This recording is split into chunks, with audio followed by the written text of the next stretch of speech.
Hello, everyone. Thanks so much for joining me here today as we get to talk about one of my favorite subjects, comic books.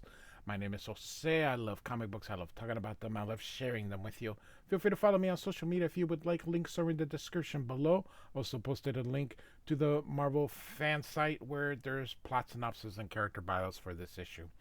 Marvel Team Up number 60 featuring Spider-Man and the Wasp. This is a two-parter.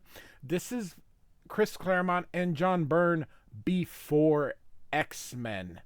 This is from 1977. I have already covered number 59.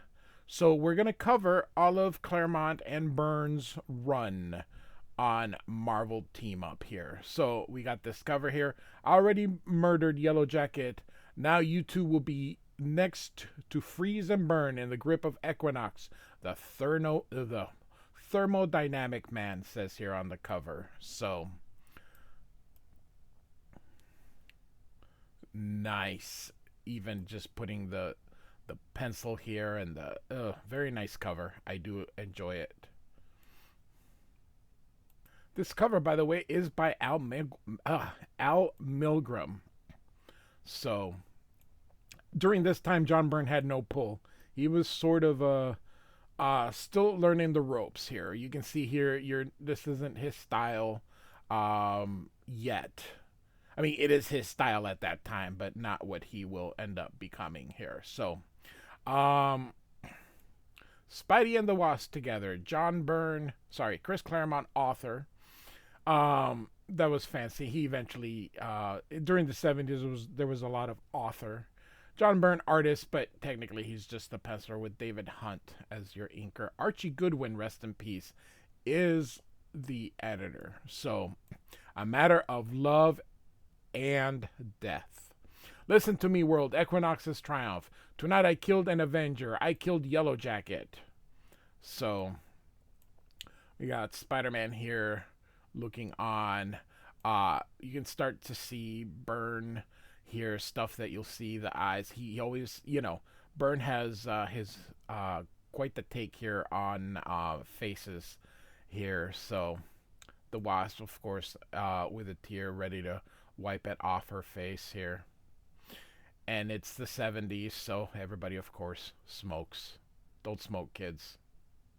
So, Mrs. Pym, I'm sorry about what happened to your husband. Don't worry, though. Our special weapons team is moving into position. Equinox won't get away. And you can see Wasp push her away. Captain DeWolf, you can take your sympathy and you can shove it. This would be Gene DeWolf.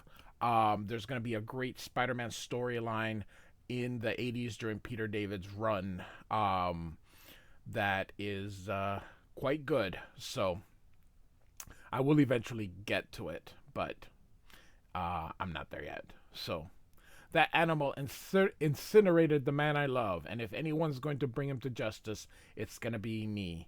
And Spider-Man yells, Wasp, don't. Of course, this is before Hank Pym was a mean drunk that slapped her. I have actually covered that issue of Avengers if you want to look it up. The famous slap. Still too groggy to shrink to Wasp size, but that doesn't affect the power of my stingers. And you can see Equinox going, eh.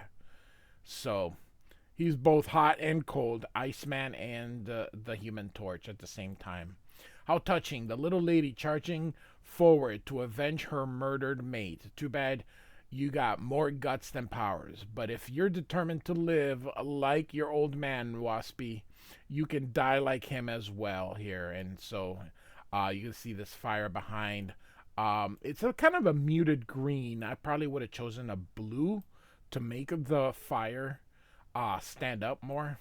So, or even the green here like they did. I would have just done something to make that. Like here they use purple. I probably would have used something cool to let that fire go. Oh no, the Wasp's so hyped up she doesn't realize her stings are only tickling Noxie. This is the lots of nicknames here. So, and at normal size, she's a sitting duck, says Spider-Man, so he jumps to her. Move it, lady. Get your act together, Mrs. Pym. That clown means business. So, again, early John Byrne. but we know he gets there. John Byrne is top five greatest artists of all time. Um, he may not be number one, but I'm sure he's in your top five. So if you're listening to this, I'm quite sure John Byrne is in your top five because he's amazing. Um, and getting yourself isn't and getting killed yourself isn't going to help Yellow Jacket any. Spider-Man continues. At least when then I wouldn't hurt so much, she says. I'm sorry, Spider-Man. I lost my head. Don't sweat it, lady. Even Avengers are allowed to have emotions. Come on, let's get back to the bridge. I've got a lot of questions for that Mrs. Sorensen. So a little bit later, Spider-Man, Wasp, I saw what happened. Yeah, some kid you got there from assault to murder one, all in an evening. And Mrs. Sorensen says, "That's not fair. I told you my son Terry, the man you call Equinox, he isn't well. The strain of the constant, ever increasing thermic changes is affecting his mind. He's not responsible." So, and Wass is not hearing any of it. Not responsible, not fair. Who in God's name do you think you are to say that? Your boy's a killer. I'll show him the same mercy he showed Hank. And Spider-Man puts his head on her shoulder and says, "Stop it, Wash. She's in as much agony as you are. What happened isn't her fault. She's trying to help, if you'll give her the chance. What do you know about agony, mister? Who've you ever lost?" And of course he thinks Gwen, someone very close. What about Uncle Ben? Um, Agony, Mrs. Pym. Believe me, I know all about it. They missed a golden opportunity to say Uncle Ben too. Although Gwen Stacy was probably more recent, being this was 77, I think. That was close around the same time. So, and so here comes Equinox here. And Spider-Man says, "How'd you get here so fast?" And she says, "This device I'm carrying is designed to stabilize Terry's thermic transitions, neutralize his power. Just let me use it." "All right, hurry. We'll cover you just in case," says the Wasp. "If at first you don't succeed, Mom, it's not affecting him. I don't understand. I was so sure. Terry, we're trying to help." And you can see panel to panel. So here, ice at the top, now fire, then ice. So each panel is different. "I don't want any help. I'm starting to like the way I am," he says. "But if you're determined to make me human again, I'm going to have to stop you, Mama, permanently." And so Spider-Man grabs her and says, "That, folks, is a cue skidoo. If I ever heard one. Exit hero, stage left, in a mild panic," says Spider-Man. Uh, Again, not very dynamic poses yet.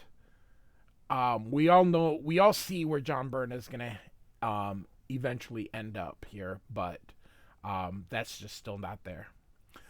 This revelation may not surprise anyone, but it's gonna take more than raw power to cramp Noxie's style.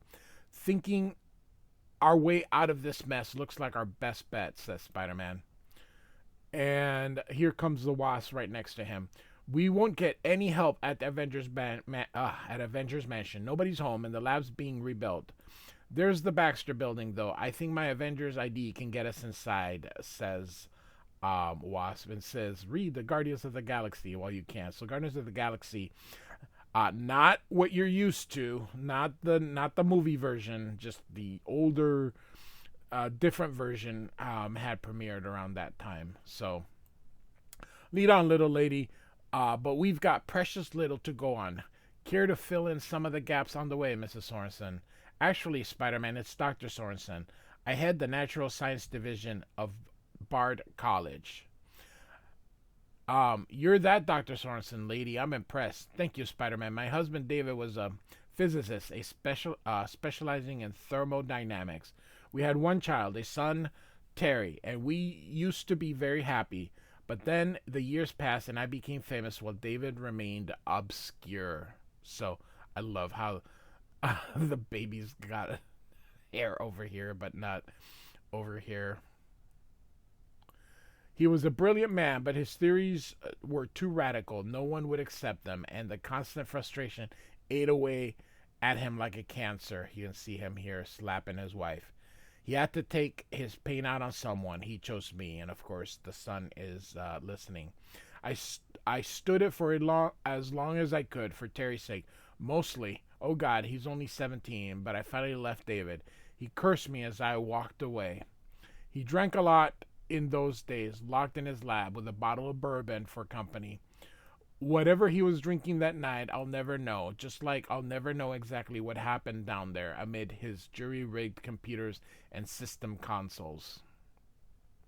Suddenly you can see the explosion here. One moment it was a night like any other, and the next, oh my Lord David, she screams, and you can see the magenta being used here. The explosion, shakam. That's awesome. Just I love the the sound effects that are used. So the explosion shattered one wall of the house and turned the lab into a raging inferno. Somehow Terry and I made it to the cellar door. Mom, Dad's still in there. I'm going after him, he says. Dad, don't worry, Dad. I'll get you out. No, Terrence, I'm pinned. My leg's broken. Leave me, boy. Get out before it's too late. But it was already too late as the energy beams erupted out of the smashed equipment's cascading around my son's body like a corona out of hell. My husband died instantly. Lord forgive me. When my son crawled out of those steps, I wish he died as well. Terry, she says, or Terry. Mama, help me. I'm so cold inside, but I feel like I'm burning up. Help, he says. So, I tried. I took a leave of absence from Bard's, tried to reconstruct David's experiment from what he left of his notes. It was hard. I had to teach myself an entire scientific discipline from scratch. And when money and equipment ran out, Terry decided to steal what we needed. He was growing more and more bitter with each failure, constantly mutating. His ongoing thermic transitions driving him to the brink of insanity. He began to hate me, and you can see here how he kind of goes from Human Torch to Iceman, and you can see here that he's getting those horns a little bit more each time. And tonight, when I completed work on this thermic stabilizer, he ran away. Not that it mattered. In the end, all I did was build another failure. So they're here at the Baxter building. Maybe, maybe not, says Spider-Man. We'll know more after we've talked with Reed Richards.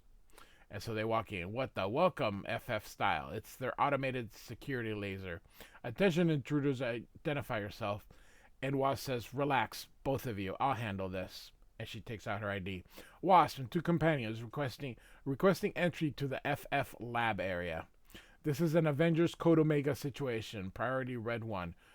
Code Omega acknowledged. Please stand by.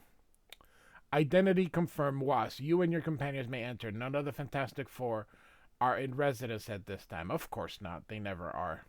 But Avengers Code Omega authorizes a computer to grant access to laboratory area. And so you can see that it opens. Follow me, troops. I know where it is, says Wasp. Hey, Wasp, what is Codename Omega anyway? The end of the world, of course. No lie either, Spidey. For me, in a way, it is. And so here comes Equinox here fighting the cops. Good use of the, I don't know, what would you call it? 3/4? But I like it. I tend to like panels like this. So, lousy superheroes, they're never around when you need them. Times like this, Joey, a fella begins to wish he'd been laid off last fiscal crisis. Very funny, pal. I'll tell Captain the Wolf next time I see her. Meantime, keep firing. And you can see that it does nothing. It'll do you no good. Your bullets only shatter against my icy skin or melt against my flames. Not even your heaviest weapons can harm me. Can you say the same about my fire bolts? And so you can see them melting the car. Chuck, look out, he says. And so he is just rooting. And here he's going into, it just says complex electrical equipment. huge step down transformers designed to reduce the voltage. So he hurts this thing, which is probably gonna cause a big explosion. Or it looks like he caused a blackout. Um, Good. You know, I see people today try to use Photoshop and create. I don't see what's wrong with this. It's just I don't know. People just wanna Photoshop everything. So good panels here. Hey, what's going on? Who turned out the lights? Says Spider Man. Did you see the way some of them brightened before they went out? I'd say there was some sort of electrical power surge. Reminds me of the blackout of 65, she says. Nothing to worry about, though. The FF's emergency generators should be cutting in any time now. And so, no sooner said than done, Wasp, says Spider Man. Uh oh, trouble. All the computer screens are flashing red alert. They're reporting intruders. And judging from those lasers, I think I know uh, who it who it thinks those intruders are. Don't be silly, wall crawler. The computer let us in. And so you can see now it's firing at them. Run for it, people. The main computer was. These are the backups units. It doesn't work that way, but that's okay. And I'll bet my diploma that the power surge scrambled their tapes so they don't know a thing about us. Until the main computer regains control, if it ever does, the defenses are reacting to us as if we were the frightful four Doctor Doom. Head for the lab, groups. There are no lasers in there. We ought to be safe, says Spider-Man. Spider-Man, the doors are sealing behind us, and here comes the Wasp, but suddenly it closes and she's not able to get in. So Spider-Man's like, Wasp, the door's locked itself, and it's built to hold the thing. Until the blasted computers or the Fantastic Four set us free, I'm helpless.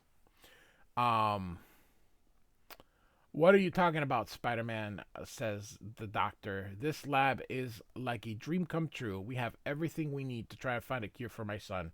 I was thinking about us, Dr. Sorensen. We're in great shape. But the Wasp's out there facing those killer lasers, plus the rest of the FF's computer defenses, alone. So, and so the Wasp is going flying. Doors have sealed shut all around me. I'm boxed in, and the security computer isn't acknowledging my Avengers ID, which means I've got to find a way out of here fast before these lasers start compensating for my size and draw a bead on me, which, by the way, they already have. Ooh, a little too close for comfort, Jan. If I hadn't put on that burst of speed the instant I saw that laser flash, if you see a laser flash, it's too late, by the way. You cannot move at the speed of light. That's all right. Chris Claremont is not quite the Chris Claremont that he becomes either. So during this time in 77, we're probably haven't even got to the Shi'ar part. So yeah, I would guess that that's sort of where we are. So all right. What am I saying? That would mean I'm reacting faster than the FF's targeting computers can track me. And that's impossible, except I'm doing it. I must be getting lucky in my old age, and I know enough not to push that luck when I'm ahead of the game. So you can see her going through these crates here. Okay, I made it to the air duct in one piece. The lasers can't reach me in here. But now what? Wait a minute. These ducts probably honeycombed the entire building. I can fly along them to the FF's control center and disengage the security system. Oh, I've known there's an anti-gas mesh around the inner grill, as strong as steel and too small for me to squeeze through. And unless I'm sadly mistaken, that hissing heralds the computer's next move. Knockout gas at my size, a couple of hefty whiffs will put me down for hours. And she goes, what is this? An empty screw hole. Maybe I can pry the inner grill open enough to let me pass. Who am I kidding? I've never had that kind of strength, but I've got nothing to lose now. Goodness, I barely tugged the grill. The whole side of it bent like putty. So this is crazy. I'm faster than I ever was. Stronger. I feel like I'm bursting with energy. I've been feeling this way since Hank died, like an adrenaline surge, only far more intense. I feel different, and instincts tell me that somehow it's Hank's doing, but I can't think about it now. Spidey may need my help. So, very Kirby-esque technologies. You see her flying through. Way to go, Wasp. I made it. Now to save Spidey's bacon. Just in time, too. The status telltales are lit up like a Christmas tree. The computer's about to flood the entire FF complex with gas. Here's the main panel. Good thing Reed Richards briefed the Avengers on its setup. And here's the off switch. I'll reset the system when we're finished. So, alright, so here comes Equinox. He's climbing the building. And so you can see Spider-Man kind of doing his sci-fi thing. He's so Spider-Man. My suggestions about circuiting the primary coils. I think that's done the trick, Doc. You were on the right track, but you underestimated the raw power you need. Even now, the beam's effectiveness decreased geometrically. The farther the stabilizer is from its target, the only way it'll work is if the harness I've rigged up is placed in direct contact with Equinox. Trouble is, that could be a real good way for the person holding this little baby to get himself very, very dead. So, he's my son, Spider-Man. I'll do it. Don't be silly. If I ever... my Spidey sense just kicked into overdrive. This is how the Spider sense was done. I think it's still done this way. Lord, if that's what I think it Lord, if that means what I think it does, and suddenly, you get a big explosion here. The wall is exploding. Get down, Dr. Sorensen. And so Equinox walks through. You didn't think you and your superhero pals could hide from me forever, did you, Mom? We weren't trying to, Loudmouth, says Spidey. I've got to spray my hands with webbing here. It's fireproof, and these improvised boxing gloves should protect me when I hit him. You'll pardon us if I'm sure if we don't give up without a fight. Sorry. Fine by me, hero. Good punch here. Look at that. Great panel. Oh, John Byrne's going to be a master storyteller. You can tell already. I'll bet that shot nearly took my head off, and my punches aren't even slowing down. I had to bust up Richard's lab, but since fists alone won't do the trick, and so he takes this out, and this thing comes out. So Spider-Man hits him with the whatever this thing is, but Equinox melts it. So much for that idea. I wish the Wasp was here. She could distract Noxie, give me time I need, but the security cops must have zapped her along.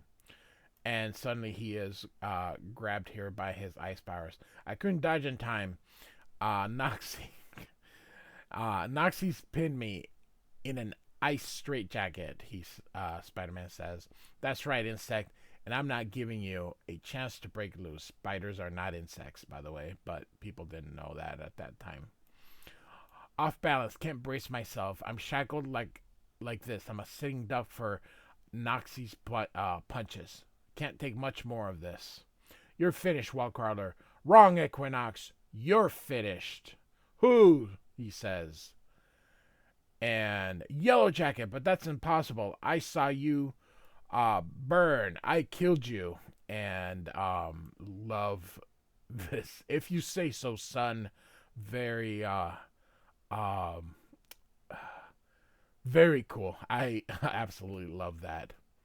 Spidey, I'm back. Sorry it took so long, but Hank, don't ask questions, honey. Just do as I say. So, and let Equinox have it with everything you've got, he says. My pleasure, lover. This is something I've wanted to do all evening, and she stings him here. Ha! My stingers. The energy bolt blew Equinox across the lab. I heard him.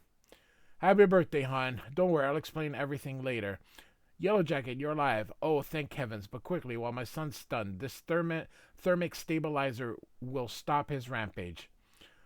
Uh, Marjay okay, Marjay. I thought it was Morgan. Uh, Marjay Sorensen, Equinox is your son, he says. And so Spider-Man says, later, Doc, slap that stabilizer across Noxie's shoulder fast, before he can recover enough to cut loose with another thermic blast. As good as done, Spider-Man, says Yellow Jacket. Here's hoping this contraption works. And of course, the Chris Claremont says it does. So great panel again, just very simple, letting the color kind of speak through it. And so he's down, and from the looks of things, his body stopped. It's fire and ice change for the moment. The boy still isn't human, Spidey. I wonder if he'll ever be. And she says, Hank, hiya, little one, miss me? What? Why, you callous, unfeeling, sadistic lummox? I thought I'd die, she says. So, I darn near did, Jan. I think I used up all my luck for the rest of my life. What happened, Doc? That fuel truck explosion must have caught you fair and square. And he says, it did, Spidey, but in the instant before Equinox Firebolt ignited the truck, I zapped myself down to insect size. My infinitesimal mass enabled me to ride the shockwaves away from the ground zero. Though the blast knocked me unconscious, when I came to, I set to find you. As for Jan's souped-up powers, well, I secretly gave her a serum which modified the effects of the original Wasp formula as a birthday present, harnessing that energy involved in her shrinking ray, so that the smaller she gets, the more powerful she gets, and redesign her stings to tap her heightened body energy. All the process needed to activate within Jan was an injection of synthetic adrenaline. You can see here they're bringing Equinox handcuffed. But when she saw my death, her body produced enough adrenaline to trigger the process. Coming to police headquarters with us, Spider-Man? He says, well, no, not right away. Cripes, this place is a mess. And it's just my luck to be the only one left to tidy up. Man, some days it doesn't pay to even get out of bed. And so he begins to work while behind him, unnoticed amid the wreckage of the covered wand, begins to glow. So if you remember, this is what had come out of it. So next issue, things go from bad to worse for our hero as he and the Human Torch find themselves fighting for their lives against a foe so deadly that not all their powers can save them. So the Human Torch has got to be the record for Marvel team up. He was the first one, and I think he had, like, out of 100 issues, I think he had like 5 appearances. So all right. Marvel Team Up 60 by Chris Claremont and John Byrne before they both moved on to X-Men. Chris Claremont was already there, but before John Byrne makes his great run on X-Men. So, like and subscribe. I do thank you for listening. Goodbye.